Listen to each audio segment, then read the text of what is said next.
Bienvenidos nuevamente. Hoy cambiamos de tema. Hoy vamos a pasar al sexto momento del ministerio público de Jesús, que va a ser el encuentro con la samaritana, pero que nosotros hemos titulado El Espíritu Santo, fuente de agua brotante de vida eterna. En el nombre del Padre, y del Hijo, y del Espíritu Santo. Amén. Padre nuestro que estás en el cielo, santificado sea tu nombre. Venga a nosotros tu reino. Hágase tu voluntad en la tierra como en el cielo. Danos hoy nuestro pan de cada día. Perdona nuestras ofensas como también nosotros perdonamos a los que nos ofenden. No nos dejes caer en la tentación y líbranos del mal. Dios te salve María, llena eres de gracia, el Señor es contigo. Bendita eres entre todas las mujeres y bendito es el fruto de tu vientre Jesús. Santa María, Madre de Dios, ruega por nosotros pecadores, ahora y en la hora de nuestra muerte. Amén. Gloria al Padre, al Hijo y al Espíritu Santo, como era en un principio, ahora y siempre, por los siglos de los siglos. Oh Espíritu Santo, don de Dios y fuerza de lo alto, fuente de agua brotante de vida eterna, desciende y mora en nuestros corazones. Haznos verdaderos adoradores del Padre, condúcenos a la plenitud de la verdad y transfórmanos en testigos de Jesús para llevar su nombre hasta los confines de la tierra. Amén. Pues vamos a ver hoy un tema que vamos a estudiar en el Evangelio de San Juan. Antes de leer el Evangelio de San Juan, es bien importante hacer algunas precisiones porque es un evangelio muy especial. Es un evangelio de una riqueza teológica impresionante. Cada relato, cada palabra tiene una profundidad como escondida que somos invitados a descubrir. Nosotros estamos acostumbrados a llamar este cuadro Jesús y la Samaritana, pero nosotros le vamos a llamar el Espíritu Santo, fuente de agua brotante de vida eterna. Nos pasó por aquí un helicóptero, espero que no lo hayan escuchado. Estamos en el capítulo 4 del Evangelio de San Juan. Y este Evangelio tiene una manera muy chistosa de comunicar la doctrina.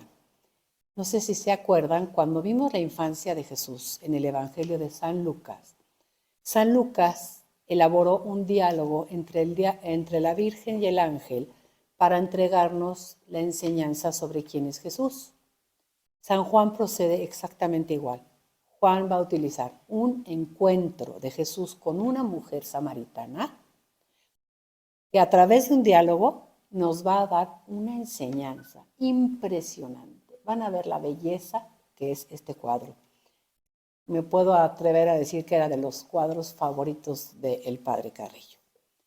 Bueno, entonces en el capítulo 4 está un título en su Biblia que dice Jesús entre los samaritanos, pero nosotros le vamos a llamar de otra manera porque va a ser la grandísima revelación de quién es el Espíritu Santo. Juan va a poner el encuentro de Jesús con una mujer samaritana en un pozo. Y vamos a ir analizando cada uno de estos datos ahorita. Va a haber una introducción del versículo 1 al 6, después un primer cuadro. Vamos a dividir el relato porque es muy largo en dos cuadros. Hoy vamos a ver la introducción y vamos a ver el primer cuadro que se llama El misterio del agua viva. Y luego vamos a ver el segundo cuadro que se llama La verdadera adoración al Padre. Para empezar la introducción, entonces, vamos al capítulo 4 del versículo 1 al 6. Lo voy a leer de corrido, pero luego me voy a regresar. Y vamos a ir viendo cada uno de los elementos, porque así es como se hace el exégesis, haciendo la interpretación de versículo por versículo. Cuando Jesús se enteró de que había llegado a los oídos de los fariseos, que él hacía más discípulos y bautizaba más que Juan, aunque no era Jesús mismo el que bautizaba, sino sus discípulos, él abandonó Judea y volvió a Galilea. Y primer comentario, tenía que pasar por Samaria. Si ustedes ven el mapa que les va a aparecer en este momento, no tenía que pasar por Samaria. Judea está en la parte de abajo, Samaria está en medio y Galilea está en el norte. Los judíos no pasaban por Samaria porque tenían enemistades con los samaritanos. Lo vamos a ver un poco más adelante. Pero ese tenía que pasar por Samaria estaba en el plan de Dios que Jesús pasara por Samaria. Cuando encontramos este tipo de expresiones, es preciso, era necesario, tenía que, es el evangelista que nos está enseñando que esto obedece a un plan de Dios. Por eso tenía que pasar por Samaria, no geográficamente, pero podía haberlo evitado, sino porque el plan de Dios era así. Versículo 5. Llegó a un pueblo de Samaria llamado Sicar, cerca de la heredad que Jacob le legó a su hijo José. Ahí estaba el pozo de Jacob. Y Jesús, que estaba cansado de tanto andar, se había sentado junto al pozo. Entonces, vamos a ver este encuentro de Jesús con una mujer en un pozo. En la Biblia, el pozo es un lugar bien importante. Piensen ustedes que las mujeres no podían salir a la calle solas. Y el único lugar al que iban solas era al pozo, porque su trabajo era ir con su cántaro a sacar el agua. Pues ¿dónde se encontraban con los señores? Pues en el pozo. Entonces, por un lado, el pozo tiene un significado de ese lugar de la providencia de Dios. Vamos a leer algunos textos de Abraham y de Jacob, que vamos a ver cómo ellos descubren en ese lugar la presencia de Dios y le hacen un altar a Dios, cómo luego Jacob compra esa tierra para edificarle ahí un altar a Dios. Pero luego hay muchos relatos en los que aparecen encuentros de mujeres y hombres en un pozo, pero generalmente son encuentros amorosos y eso hay que tomarlo muy en cuenta, porque para el Antiguo Testamento, Yahvé es el esposo de Israel, la esposa. Ellos han hecho una alianza. Entonces, vamos a tratar de encontrar todo ese significado profundo, pero a partir de la Escritura. Entonces, quiero leer algunos textos sobre el pozo. Vamos primero al Génesis, en el capítulo 12, para que veamos cómo Abraham pasó por Siquem. ¿Sí? Siquem, y luego van a hacer ahí el pozo. Capítulo 12 del Génesis, en el versículo 6. Llegaron a Canaán y Abraham atravesó el país hasta llegar al lugar sagrado de Siquem, hasta la encina de More. Por entonces estaban los cananeos en el país y Yahvé se le apareció a Abraham. ¿En dónde? En Siquem, en el mismo lugar donde Jesús va a tener un encuentro con una samaritana. Y Dios le dijo, a tu descendencia he de dar esta tierra. Y entonces él edificó ahí un altar a Yahvé que se le había aparecido. ¿Dónde fue el primer altar dedicado a Yahvé, el Dios de los israelitas? En Siquem. Fíjense qué lugar tan importante bíblicamente hablando. Luego, si nos vamos al capítulo 33, bueno, les voy a leer, el capítulo 33, en el versículo 18, dice así: Jacob llegó sin novedad a la ciudad de Siquem, que está en el territorio cananeo, viniendo de Padán Aram, y acampó frente a la ciudad. Y esto es importante. Jacob compró a los hijos de Hamor, padre de Siquem, por 100 monedas la parcela de campo donde había desplegado su tienda, y erigió ahí un altar y lo llamó de él. Él quiere decir Dios, Dios de Israel. Entonces vayan viendo cómo es el lugar del encuentro con Dios, es el lugar donde se nos ha aparecido Dios, donde los patriarcas han erigido altares consagrados a Dios. Después, cuando van a entrar en la tierra prometida, en el libro de Josué, en el capítulo 24, Voy a leer el versículo 1 y después el versículo 25. Pero hay otro acontecimiento importante en la historia de la salvación. Josué reunió a todas las tribus de Israel antes de entrar en la tierra prometida en Siquem. Bueno, ya estaban en la tierra prometida. Y llamó a los ancianos de Israel, a sus jefes, jueces y escribas, que se situaron en la presencia de Dios. Y entonces en el versículo 25 dice, aquel día Josué selló una alianza con el pueblo y le impuso decretos y normas en donde, en Siquem. En Siquem hay una renovación de la alianza que Dios había hecho en el Sinaí. Hay una renovación de la alianza ahora en Siquem. Entonces, es bien importante Siquem.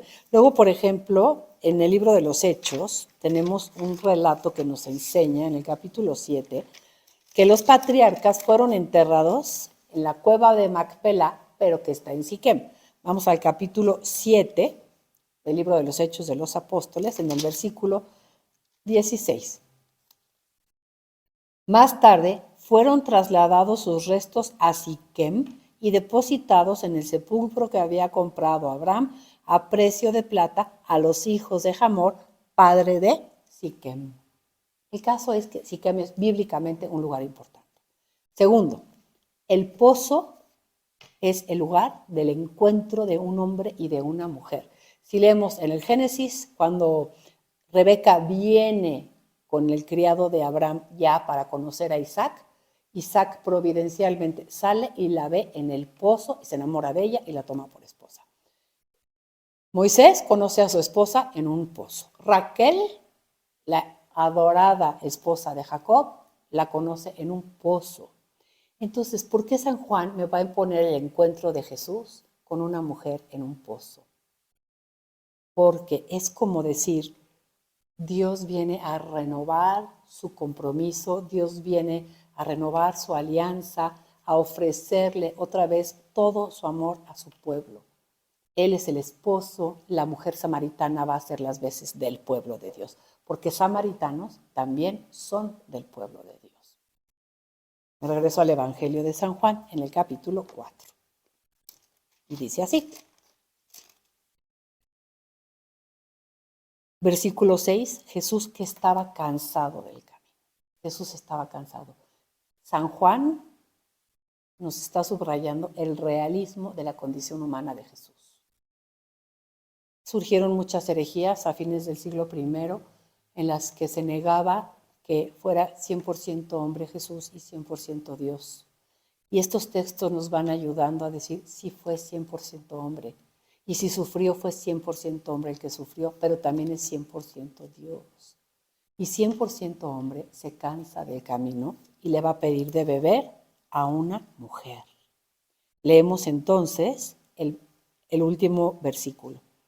Estaba sentado junto al pozo y era alrededor de la hora sexta.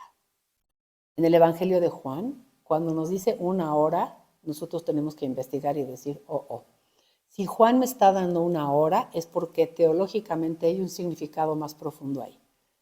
La hora sexta empieza a las 12 del día, cuando el sol está en su cenit. Como que San Juan nos quiere decir, Jesús, luz del mundo, va a dar una grandísima revelación, una plenitud de revelación que va a iluminar a todos los hombres y va a ser la revelación de quién es el Espíritu Santo.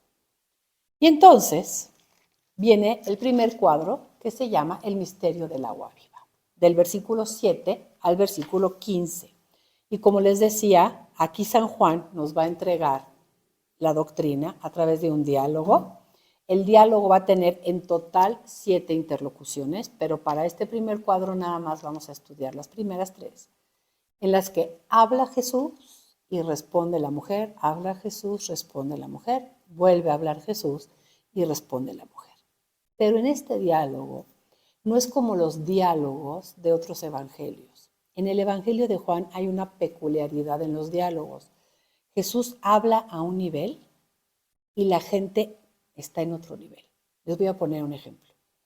Cuando el lavatorio de los pies, ya lo habíamos comentado, Jesús les lava los pies y Pedro le dice, no, a mí no me lavarás los pies jamás. en un nivel puramente terrenal. Y Jesús le contesta, si no te lavo, no tienes parte conmigo. Y Pedro, como no le entiende nada, dice, pues lávame todo. Y Jesús le dice, pues ya estás limpio. Oiga, ¿de qué me está hablando? Jesús le está diciendo, Pedro, si yo mañana no te lavo de tus pecados con mi sangre, tú no tienes parte conmigo. Pedro no entendió eso. Y Pedro por eso agarró y le contestó, lávame todo. Jesús le dijo, no, ya estás limpio y nosotros tenemos que entender porque ya había sido purificado por escuchar la palabra de Dios. Una cosa muy elevada. Entonces Jesús va a hablar en un nivel y la mujer va a entender en otro nivel. Pero ese es el estilo de San Juan. Entonces viene el versículo 7 y dice así, primera interlocución, versículos 7 y 8. Llegó entonces una mujer de Samaria a sacar agua.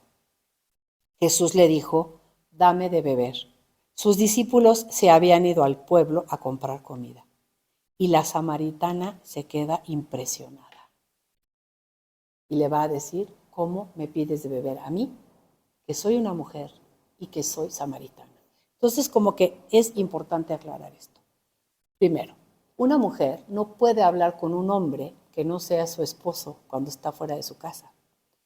Y entonces ella se extraña de que Jesús, judío que conoce esas costumbres, le hable a ella, que es mujer. Segundo, y además soy samaritana. ¿Qué tú, judío, no sabes de la enemistad tradicional que hay entre judíos y samaritanos? Y quiero abordar ese tema de una vez, porque también nos va a ayudar para cuando, por ejemplo, veamos que Jesús en el Evangelio habla del buen samaritano. ¿Por qué dice que el que fue bueno con el hombre que había sido robado fue un samaritano? ¿No? Entonces, en el libro de los Reyes, en el segundo libro de los Reyes, en el capítulo 17, empieza esta historia de enemistad entre los habitantes de la zona de Samaria y los habitantes de la zona del sur, que es Judea. En el capítulo 17, segundo libro de los Reyes, en el versículo 24, dice origen de los samaritanos. Dice así, en un momento de la historia de Israel, pongan ustedes año 721 a.C., Asiria conquistó la zona de Samaria, el norte que es Galilea y la zona de Samaria, y trajo a vivir a la zona de Samaria a los asirios, como que cuando uno conquista un pueblo trae a los otros a que ocupen esa parte de la tierra, y se llevó a los israelitas deportados a Asiria. Pero estos que llegaron trajeron sus dioses, y cuando llegaron vieron que en esa zona de Samaria se le daba culto a un dios que se llamaba Yahvé, pero ellos no sabían cómo se le daba culto a Dios. Entonces viene todo un relato un poco fantasioso que dice que entonces se soltaron unos leones y que los mordían y que entonces le dijeron al rey de Asiria, oiga, no, explíquenos cómo es el culto a este Dios Yahvé, porque nos atacaron unos leones. Y entonces el rey de Asiria manda a traer un sacerdote de los que se habían ido deportados, lo trae de regreso para que les diga cómo dar culto a Yahvé. Ese no fue el problema. El problema fue que la gente que se había quedado viviendo en Samaria, los pobrecitos que se habían quedado ahí, y estos asirios que llegaron a vivir ahí, empezaron a mezclar el culto a los dioses. Se daba culto a los dioses paganos de Asiria, al mismo tiempo que se le daba culto a Yahvé. Y eso era impensable en un israelita, porque Dios exigía para él un culto exclusivo. El primer mandamiento del decálogo era, no tendrás otros dioses fuera de mí. Entonces, no voy a leer el texto porque es muy largo, pero ustedes lo pueden leer, pero voy a leer el versículo 29 en adelante.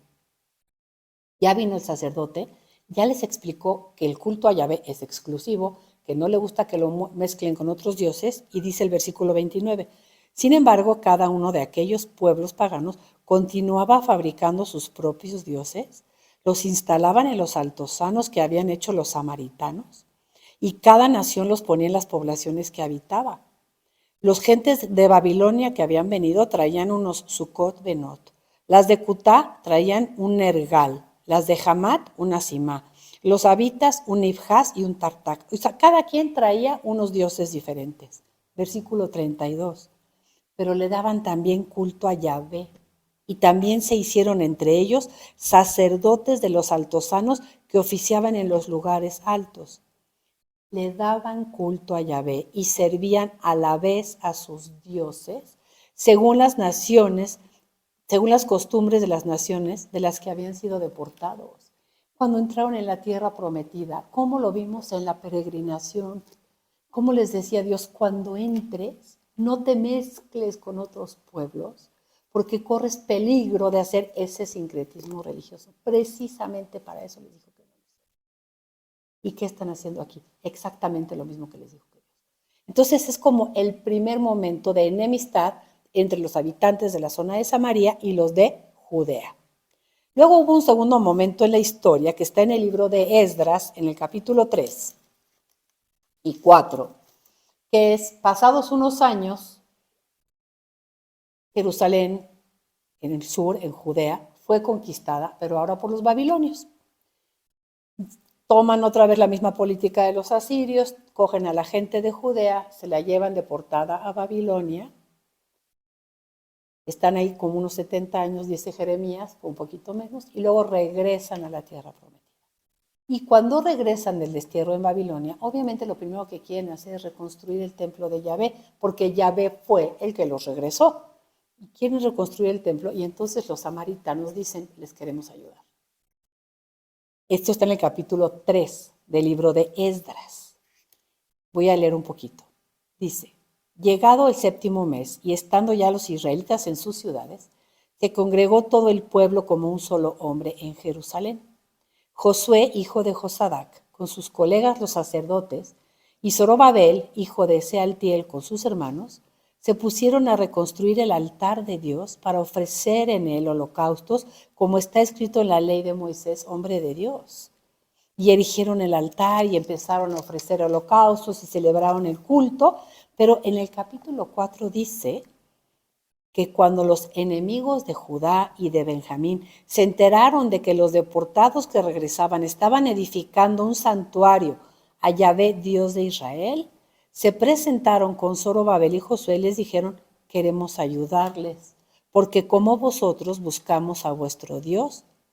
Y versículo 3, Zorobabel y Josué y los restantes cabezas de familia les dijeron, no podemos edificar junto con vosotros. No aceptaron la ayuda de los samaritanos. Segundo momento. Y en un tercer momento de la historia, en el siguiente libro, que es el libro de Nehemías, en el capítulo 3, Nehemías es un judío que se había quedado en la corte persa, regresa por ahí del año 440 a reconstruir las murallas de Jerusalén y va a pasar lo mismo.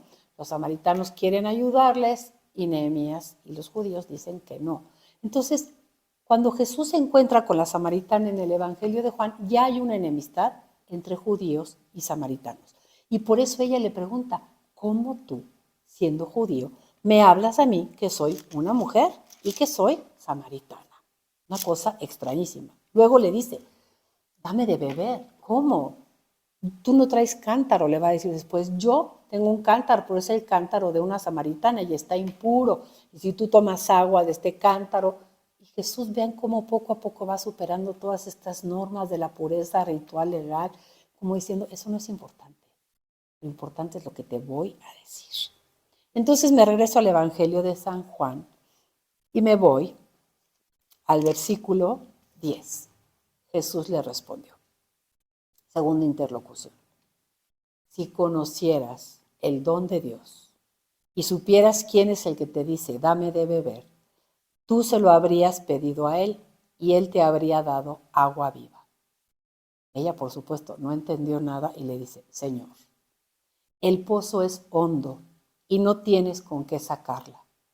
¿Cómo es que tienes esa agua viva?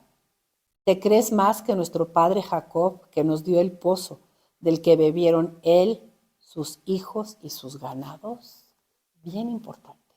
Primero, vayan viendo cómo Jesús no solamente le va a revelar quién es el Espíritu Santo, sino le va a ir revelando quién es él a una mujer de Samaria, ni siquiera a una mujer de Judea o de Galilea, a una mujer de Samaria. La mujer primero le dijo judío, como tú siendo judío. Ahora le dice Señor. Y vamos a ir viendo conforme avance el relato cómo Jesús va a ir diciendo y haciendo cosas que la llevan a ella a avanzar en su comprensión de quién es Jesús. Y van a ver cuando terminemos lo que ella va a confesar sobre Jesús. ¿Okay? Pero no les quiero arruinar la sorpresa. Vamos a ir poco a poco. Por lo pronto, de un simple judío, por las palabras que él dice, ella ahora dice, Señor, yo veo que eres una persona culta, que eres una persona que habla bien. Pero no entendió lo que le dijo. ¿Y qué le dijo Jesús? Jesús le dijo, tú desconoces dos cosas. Pero a través de este diálogo yo te las voy a ir revelando. Desconoces, uno, cuál es el don de Dios. Y yo te lo voy a revelar. Segundo, desconoces quién es el que te está hablando. Y le dice, pero si lo supieras, tú me hubieras pedido a mí de beber y yo te habría dado no agua de pozo, sino un agua viva. Pensemos en Palestina, que hacen pozos para sacar el agua. Cuando se encuentra alguien un manantial, es como si hoy encontráramos un campo petrolero en nuestra casa y fuera nuestro. Un agua viva como de manantial. Y entonces la mujer se queda así y dice, ¿cómo? O sea, ¿quién es este personaje? ¿Tú cómo tienes esa agua? Este pozo tiene 32 metros de profundidad, tiene agua ahí, pero pues está estancada. Y tú me estás hablando de que tienes un agua viva. Y entonces le dice ella, ¿qué te crees más que nuestro padre Jacob? ¿Quién serás tú? Y viene la tercera interlocución, en el versículo 13 al 15. Jesús le respondió, todo el que beba del agua de este pozo volverá a tener sed, pero el que beba del agua que yo le dé no tendrá sed jamás, porque el agua que yo le dé se convertirá en él en fuente de agua que brota para vida eterna. Demasiadas cosas aquí. La mujer no entiende nada y le dice una cosa preciosa. Señor, dame siempre de esa agua para no volver a tener sed y no tener que venir aquí a sacarla. Vamos despacito. Jesús le ha prometido un agua misteriosa, porque es un agua viva de manantial. Misteriosa por su origen, porque el que la va a dar es Jesús. Ella dice, ¿de dónde la va a dar? Luego es un agua misteriosa también por su naturaleza. Porque dice Jesús, es un agua que se convierte en el que la bebe en fuente de agua. Y no volverá a tener jamás sed. Es una agua misteriosa por su origen, un agua misteriosa por su naturaleza, que calma la sed para siempre y todavía más se convierte en el que la bebe en fuente de agua que brota para la vida eterna. Y nos tenemos que preguntar qué significa esto de fuente de agua brotante para vida eterna. Tenemos que acudir a varios textos para entender esta imagen. Primero, el texto es difícil también para nosotros, somos como la samaritana. Y entonces tenemos que ir al mismo Evangelio de San Juan y decirle, oiga, no entiendo bien esto de el agua y que es un agua misteriosa. Y dice San Juan, no se preocupe, mire, vaya al capítulo 7. Y en el capítulo 7, él nos aclara en labios de Jesús otra vez, ¿quién es el agua? Dice así, capítulo 7, versículo 37. El título es La promesa del agua viva. El último día de la fiesta, el más solemne, Jesús puesto en pie dijo en voz alta, si alguno tiene sed, que venga a mí y beberá. Del que cree en mí se puede decir lo que afirma la Escritura. De su seno manarán ríos de agua viva. Esto lo decía refiriéndose al Espíritu que iban a recibir los que creyeran en Él. Hay que ir a Jesús, hay que creer en Jesús para recibir ese Espíritu de Jesús, que es el don de Dios. el don de Dios. El Beni Creator le llama don de Dios altísimo. El don de Dios es el Espíritu Santo. Algún día más adelante, si profundizan en el estudio bíblico, hay un curso precioso que se llama La revelación de la Santísima Trinidad en la Biblia y enseña cómo en el plan de Dios hay dos misiones temporales, así se llaman, de las personas divinas. Dios nos envía a su Hijo, pero Dios nos envía al Espíritu. Y como que en la Iglesia Cristiana Católica más nos hemos fijado en el envío del Hijo y en la contemplación del misterio de Cristo, y poco sabemos del Espíritu Santo. Pero el Espíritu Santo se convertirá en aquel que vaya a Jesús y crea en Él en fuente de agua brotante de vida eterna. Pero vida eterna, en el Evangelio de San Juan, no quiere decir vida futura. Vida eterna en el Evangelio de San Juan está en el capítulo 17. Dice Jesús, Juan 17:3. Esta es la vida eterna, que te conozcan a ti, el único Dios verdadero, y al que tú has enviado, Jesucristo. Eso es tener vida eterna, conocer a Dios y al que Él ha enviado, Jesucristo.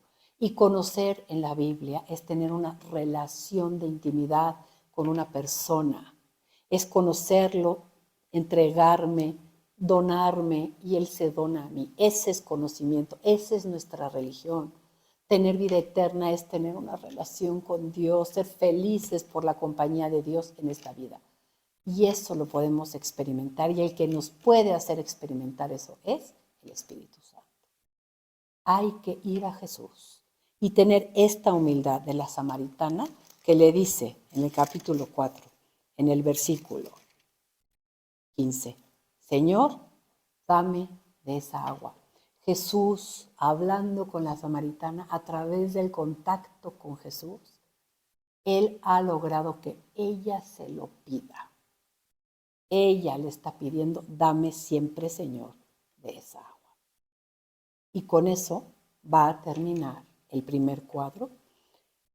Y quiero terminarlo con una palabra del Papa Francisco para que nuevamente vean cómo estamos en sintonía con el magisterio de la Iglesia. Dijo el Santo Padre, lo que le pedimos al Espíritu Santo que ojalá nos toque a nosotros hoy. La mujer queda tocada por este encuentro. Dirige a Jesús esos interrogantes profundos que todos tenemos dentro, pero que a menudo ignoramos. También tenemos muchas preguntas que hacer, pero no encontramos el valor de dirigirlas a Jesús. Ahora es el tiempo oportuno para mirarnos dentro, para hacer emerger nuestras necesidades espirituales más auténticas y pedir la ayuda del Señor en la oración.